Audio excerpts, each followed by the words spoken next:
अब क्या करना है, एक डायरी मेंटेन करनी है और अपनी एक्टिविटीज़ को ट्रैक करना है। होगा क्या, हम आपको एक डॉक्यूमेंट दे रहे होंगे जिसमें हम कुछ फर्म्स का आपको डाटा दे रहे होंगे। इस्लामाबाद में जो बिग फोर है उनका डाटा हम आपको दे रहे होंगे, और लाहौर में हम आपको तकरीबन 19-20 ऐसी फर्म्स जो कि थोड़ी सी ज़रा ज़्यादा हाई रैंक की जाती हैं उनका डाटा देंगे। उसके बाद उन 19-20 के अलावा जितनी भी QCR फर्म्स हैं लाहौर में उन सब का डाटा दे रहे होंगे। QCR फर्म जो है तकरीबन को 45-50 के आसपास होंगी, अदर देन दोज 19-20 जो हमने आपको अलग से दी होंगी। वो 19-20 फर्म्स वो हैं जिनके आपको एड्रेसेस नंबर देंगे, उन नंबर्स पे हमने कॉल करके उनसे कंफर्म किया हुआ है, और उनका टिपिकल जो प्रोसेस है जो नॉर्मली चलता है वो हमने उधर लिख दिया हुआ है कि जी फलाना फॉर्म है यहाँ पे 2 दफ़ा टेस्ट होता है, फलाना फॉर्म है यहाँ 1 दफ़ा टेस्ट होता है, 2 दफ़ा इंटरव्यू होता है, फलाना फॉर्म है वहाँ पे सिर्फ टेस्ट होता है, फलाना फॉर्म है वहाँ पे इंटरव्यू होता है। इंटरव्यू टेस्ट में किस तरह के सवाल होते हैं, तो वो एक गाइडेंस ही बनी हुई है, वो एक पूरा डॉक्यूमेंट सेट है तकरीबन 10 सफ़े का, जिसमें सारी इन्फॉर्मेशन मौजूद है कि फर्म का नाम, उसका फ़ोन नंबर। तो आपके लिए कुछ वर्किंग हमने करके रखी हुई है जो हमारी नज़र में थोड़ी सी बेहतर फर्म्स हैं, और हमने 4-5 तक नहीं वो उसको रखा, हमने तकरीबन 19-20 तक उसके गिनती को कर दिया है। उन 19-20 में अप्लाई करने के बाद भी अगर नहीं बात बनती तो आपके पास जो सेकंड कैटेगरी है वो फिर आपको QCR वाली फर्म में जाना चाहिए। फर्म्स की रैंकिंग क्या है, आपने सुना होगा फलाना A कैटेगरी की फर्म है, B कैटेगरी की फर्म है, C कैटेगरी की फर्म। ये कैटेगरी ICAP नहीं मानता। स्टेट बैंक ऑफ पाकिस्तान ने बैंकों को ऑडिटिंग के राइट्स दिए, बैंकों के ऑडिटिंग के राइट्स कुछ फर्म्स को दिए हैं, कुछ फर्म्स अप्लाई करती हैं, फिर वो फर्म के नंबर ऑफ स्टाफ को देख के और मुख्तलिफ बैंक्स के हिसाब से कि कौन सा बैंक कितने बड़े कैपिटल का है, उन्होंने 3 कैटेगरीज बना दी, कैटेगरी A, B और C। तो हो सकता है आपको कैटेगरी C में एक ऐसी फर्म मिले जो वैसे ही शुरू की 4-5 फर्म्स में हो, लेकिन वो बैंकिंग सेक्टर के अंदर अपने रिसोर्सेज के हिसाब से कैटेगरी C में। तो जो कैटेगरी A-B-C अगर कहीं आप नेट पे देखें, कोई फेसबुक पे, वो तो कैटेगरी B की फर्म है, वो तो कैटेगरी A की फर्म है। तो ये A-B-C कैटेगरी है स्टेट बैंक के हिसाब से, जो बैंकों को ऑडिट करने के हिसाब से उन्होंने कैटेगरीज बनाई हैं। ICAP उसको नहीं मानता। ICAP की 2 ही कैटेगरीज हैं, QCR और नॉन QCR। QCR वो फर्म होती है जिसको ICAP ने एक अच्छी क्वालिटी रेटिंग दी होती है कि हाँ भाई ये फर्म डॉक्यूमेंटेशन अच्छी करती है, ये काम अच्छे तरीके से करती है। तो जिसको अच्छी QCR रेटिंग मिली है वो तकरीबन कोई 125 के करीब फर्म्स हैं, और यकीन माने इन 125 फर्म्स में भी दाखिले पूरे नहीं होते। बच्चे जो है वो यानी कि इनके पास कैपेसिटी होती है और बच्चे फारिग बैठे होते हैं, क्योंकि बच्चे कोशिश कर रहे होते हैं उन्हीं 8-10 फर्म्स में, उसी पे रेफरेंस लगा रहे होते हैं, कभी कोशिश कर रहे होते हैं, कभी उम्मीद में बैठे हुए होते हैं कि नहीं मेरा तो इंटरव्यू अच्छा हुआ था, मुझे कॉल आ जाएगी। तो हर तरह की मिक्सिंग चलती है अनफॉर्चुनेटली। तो आपने करना है क्या, आपने एक डायरी मेंटेन करनी है। आइडियली आपको क्या करना चाहिए, इस वक्त आज का सेशन बेसिक गाइडेंस आप अटेंड करके और 3-4 दिन के लिए गायब हो जाए, अपने अपने घर जाएं, छुट्टी मना के आएँ, मंडे को दोबारा इधर आ जाएं।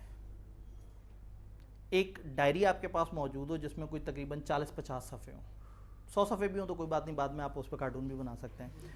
तो हर सफ़े पे आपने एक फ़र्म का नाम लिखा हुआ हो और उस फर्म में अपना क्या स्टेटस है वो लिखा हुआ हो।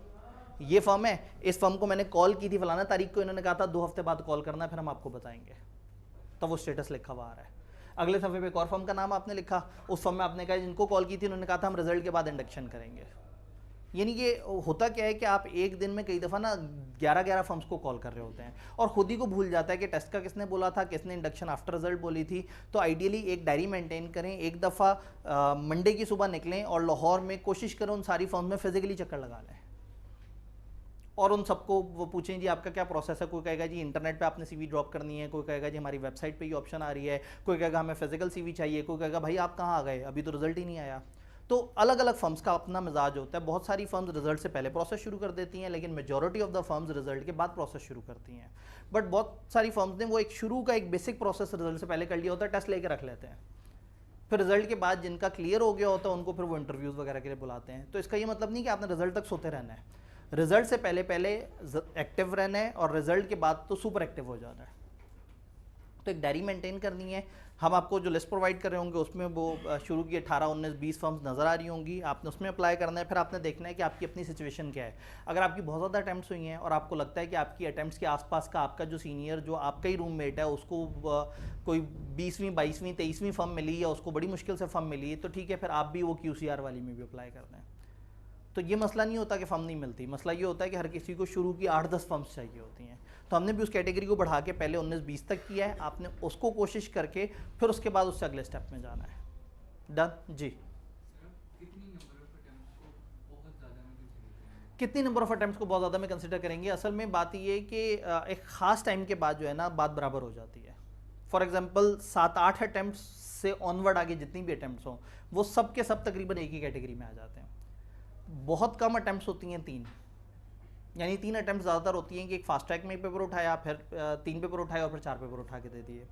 कुछ लोग 3-3-2 का भी सेट करते हैं। तो 3 नंबर ऑफ 3 अटैम्प्ट्स PRC के बाद ये कम काउंट होती हैं और 7-8 जो है वो लेट हो जाती हैं और दरमियान में कहीं ना कहीं मार्जिन होता है। लेकिन अगेन वही बात है कि आपने कोशिश करते रहना है, लेकिन अपने तौर पे अपनी ऑप्शंस ज़रूर ओपन रखनी है।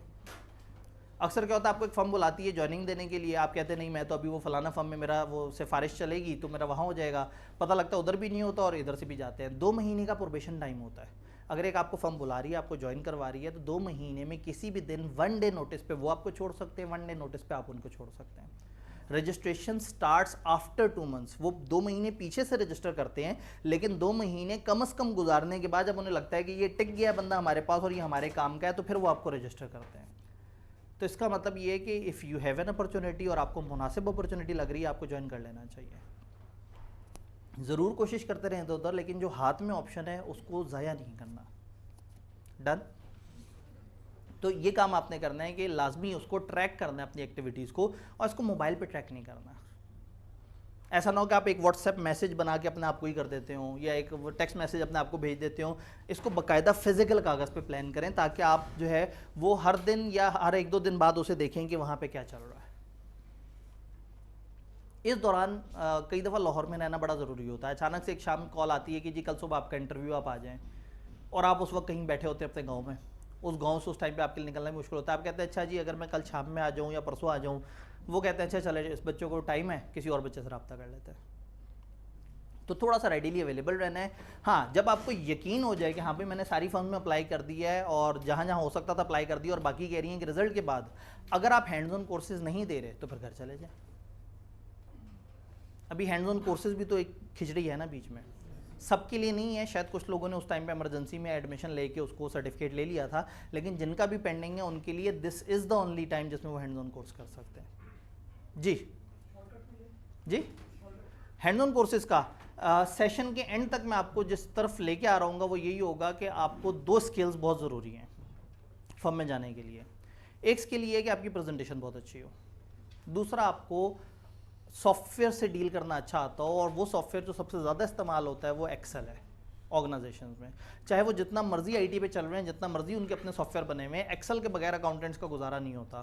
तो 2 काम जो आपको बहुत अच्छे आने चाहिए before going into the firms, जो मैं हर दफ़ा बताता हूँ, उसमें ये है कि आपकी अच्छी प्रेजेंटेशन होनी चाहिए और आपको एक्सेल बड़ा अच्छा आता हो। इंतहाई खूबसूरत इत्तेफाक की बात है कि यही 2 चीज़ें हैंड्स ऑन कोर्सेज भी हैं। तो आपको मजबूरी में ना चाहते हुए अपनी स्किल्स इंप्रूव करने का मौका मिल रहा है। अब अगर उसमें हम शॉर्टकट की तरफ आएँ तो मामला काफ़ी ख़राब हो जाएगा। Shortcut does exist in the market. आप एक कॉलेज के पास जाएं, उसको कहें मैंने हैंड्स ऑन कोर्स करना है, वो कहेगा अच्छा 3 महीने का कोर्स, ऐसे होगा, आपकी एक्टिविटीज़ होंगी फलाना। आप उसके करीब आके वो जो नुमाइंदा है उसके थोड़ा करीब आके कहते हैं कोई चोर रास्ता है, वो कहते हैं यार बस पहले हफ्ते तुम अपनी अटेंडेंस पूरी कर देना, आगे के ठप्पे मैं लगा दूँगा, ठीक है। तो आप कहते हैं अच्छा सर्टिफिकेट कब मिलेगा? उसने कहा वो प्रॉब्लम है, ICAP कहता है 3 महीने का कोर्स होना चाहिए, सर्टिफिकेट 3 महीने बाद मिलेगा, लेकिन तुम हफ्ता अटेंड करो, जाओ चले जाओ। आप कहते हैं तो तुम बहुत नेक आदमी हो। कहते हैं अच्छा पर पैसे मैं चौकस लूँगा क्योंकि तुम्हारी अटेंडेंस मैंने पूरी करनी है। अब आप पैसे भी देंगे, 2 नंबर काम भी करेंगे, और वो स्किल जो सीखने का मौका आपको लाइफ में उस टाइम पे मिला था जब आपके पास प्लेंटी ऑफ टाइम है, इतना टाइम दोबारा नहीं आना। आप ना हफ्ते बाद अवजार होकर टकरे मार रहे होंगे दीवारों को कि टाइम कैसे गुजरता है, नहीं समझ आएगा टाइम कैसे गुजरेगा। तो आपको एक ऑफिशियल मौका मिल रहा है कि आप हैंड्स ऑन कोर्स करें, और किसी भी टाइम में ही नहीं कहूँगा कि हैंड्स ऑन कोर्स लाजमी इधर से करें या कुछ और। हैंड्स ऑन कोर्स बस वहाँ से करें जहाँ से आपको असल वाला करवाया जाए, ताकि आपकी प्रेजेंटेशन की स्किल्स बेहतर हो, आपकी ऑफिस मैनेजमेंट की स्किल्स बेहतर हो। तो ये हर दफ़ा हर सेशन में आपको कह रहा हूँ ना, पहली दफ़ा मैं कमर्शियल बात इसमें करूँगा, वरना मैं हर सेशन के एंड पे लोगों से कहता था कि भाई वो एक्सेल का एक कोर्स हमने वो एक वेबसाइट पे एक बड़ा सब्सिडाइज सा करके रखा हुआ था कि कम से कम आप वो एक्सेल का कोर्स कर लें। या फिर हम लोगों से कहते थे कि भाई ये जो मुख्तलिफ इदारे बने हुए हैं, आइल्स वगैरह करा रहे हैं या इस तरह से करके, या पीछे वाली गली में सेब्स एक इदारा है जो कि इंग्लिश और प्रेजेंटेशन वगैरह के काफ़ी कोर्सेज़ कराते हैं, तो मैं लोगों से कहता था भाई आप उस तरह के कोर्सेज़ कर लें। अब हमें मौका मिल रहा है कि अगर आपने हैंड्स ऑन कोर्स नहीं किया हुआ तो आपको ऑटोमेटिकली मौका मिल रहा है कि आप ये कर सकते हैं, और अगर करना है ना तो फिर इस दफ़ा शॉर्टकट नहीं सोचना। जी सर, अगर हम अपने स्किल्स को दिखाने के लिए अगर कोई मैंने प्रोजेक्ट किया, रिपोर्ट्स बनाई, ठीक है, अगर उसको सीवी में प्रेजेंट करना, क्योंकि हमारे पास कर सकते हैं। एग्जैक्टली देखें नीचे जो है ना वो कई दफ़ा आप क्या कहते हैं अपने प्रोजेक्ट्स या अपनी इस तरह की चीज़ों को ना, जैसे यहाँ अचीवमेंट्स करके लिखा हुआ है, फॉर एग्जांपल किसी का कोई मेरिट सर्टिफिकेट आया है, फॉर एग्जांपल को कॉलेज में मॉक में टॉप कर रहा है, कुछ भी इस तरह की चीज़, तो अचीवमेंट्स प्रोजेक्ट्स इस तरह की आप हेडिंग बना के और वहाँ पे उसका वो दे सकते हैं। लेकिन आइडियली सीवी एक सफ़े की होनी चाहिए।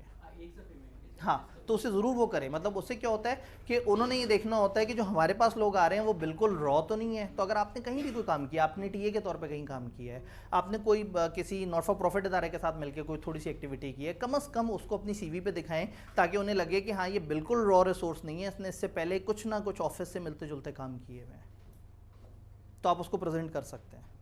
सर प्रेजेंट कैसे करेंगे ये मैं पूछना चाह रहा हूँ।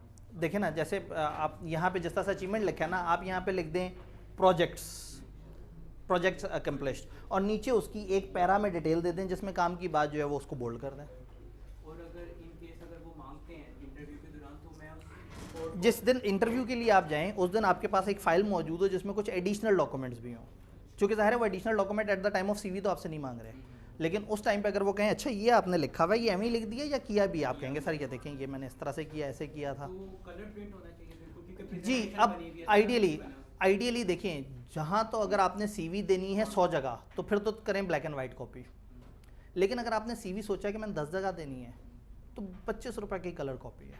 नहीं सर, रिपोर्ट अगर वो सामने प्रेजेंट करने के हाँ, लिए, अब अगर उनको रिपोर्ट प्रेजेंट करनी है ना, पहली बात ये कि रिपोर्ट आपने बांटनी तो है नहीं, वो आपके पास ही पड़ी हुई है, तो एक दफ़ा उसके शुरू के 1-2 सफ़े कलर में कर लें ताकि उसका इंप्रेशन थोड़ा सा बेहतर आए। वो आपके पास पड़ी हुई, आप उन्हें दिखाएं कि हाँ जी ये देखें इस तरह से किया है, वो थोड़ा सा आगे जाएंगे, आपसे थोड़ा सा पूछेंगे, टाइम उनके पास भी इतना नहीं है, सिर्फ उस टाइम पे आपने सेल अच्छा कर दिया। तो अगेन मतलब ये छोटी छोटी सी वाली सारी बातें जो है ना उन सारे उसमें होती चली जाएंगी। लें जी, आखिरकार जो है वो टीवी ने कहा कि बस बहुत हो गया, कोई मसला नहीं। Selection of firms to be applied, कौन सी फर्म्स हैं जहां पे अप्लाई किया जाए। मैंने आपसे कहा कि एक हैंडआउट्स होंगे, उन हैंडआउट्स में 3 कैटेगरीज बनी हुई हैं। अगर आप में से कोई इस्लामाबाद जाके अप्लाई करना चाहे तो वहाँ के बिग 4 की रेफरेंस दिया हुआ है, बिग 4 का एड्रेस, नंबर्स और वो सारी चीज़ें। अगर आप लाहौर में अप्लाई कर रहे हैं तो 19-20 फर्म्स का डाटा अलग से दिया हुआ है। और उसके अलावा तीसरी कैटेगरी है लाहौर की ही अदर QCR। मेरी इस वक्त अजम्पशन ये है कि जो मेरे सामने लोग बैठे हुए हैं वो लाहौर से हैं। हाँ, बाद में जिनको रिकॉर्डेड वीडियो मिले वो जिस भी शहर से हों तो वो अपने शहर के हवाले से वर्किंग कर लें, क्योंकि इस टाइम पे मैं जो यहाँ के स्टूडेंट्स हैं उनको थोड़ा सा फैसिलिटेट करना चाह रहा हूँ कि उनको पता लग जाए कि लाहौर में उनके पास क्या क्या ऑप्शन हैं।